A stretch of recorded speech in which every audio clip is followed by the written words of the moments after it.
Jane Goodall has been studying the wild chimpanzees in Tanzania for 30 years now. It is the longest unbroken study of a single animal species in the wild, and she's made some startling discoveries.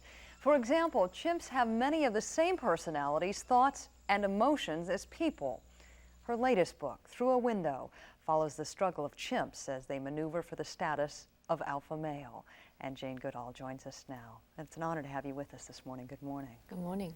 What is it that you want us to learn from Through a Window? Well, we can certainly learn a good deal about the nature of our closest living relatives, the chimpanzees, and through a knowledge of the chimpanzees and their behavior, I truly believe we can learn quite a lot about our own behavior. Specifically, let's talk about relationships.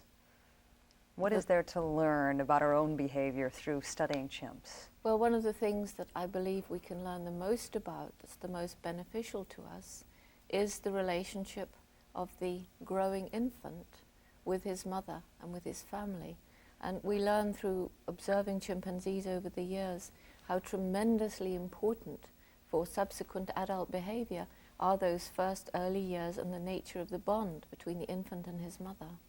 Which should make all of us that are working and trying to raise young children be even more consumed with guilt that we're not at home every waking hour. It's not so much that one individual, i.e. the mother, must always be with the child, but I think it's desperately important, it is for chimps, for the infant to be able to establish trusting relationship with one or two or three adults who are always there, consistently part of the life.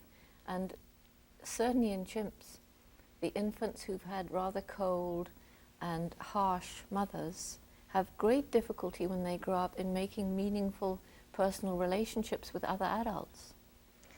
Isn't there, though, a broader message even to your book?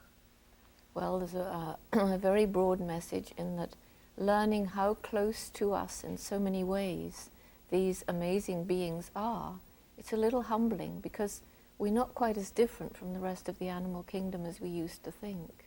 And I believe that if that message comes home to us, it will lead to new attitudes to all the other amazing non-human beings with whom we share the planet today.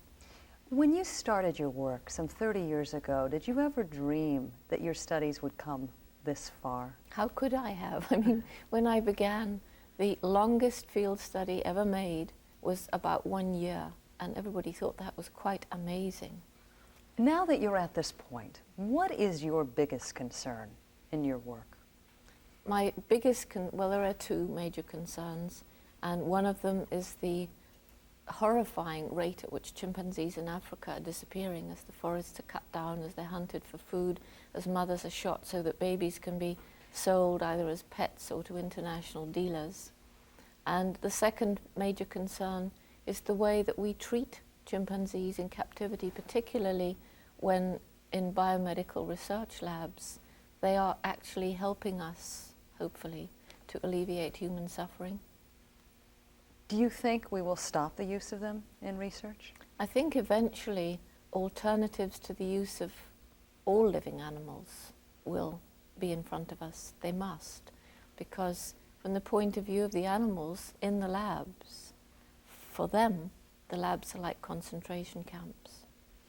Although polls would tell us that we all are becoming more environmentally enlightened, are you seeing any signs of that as you travel around the world? Absolutely no question. And I was just saying to someone this morning that I was in Japan about 6 years ago, and there was very little sign among the people I met of concern for the environment. But then 2 months ago when I was there, it was just amazing the difference. In Africa, where I'm now traveling more and more in different parts to help governments with conservation.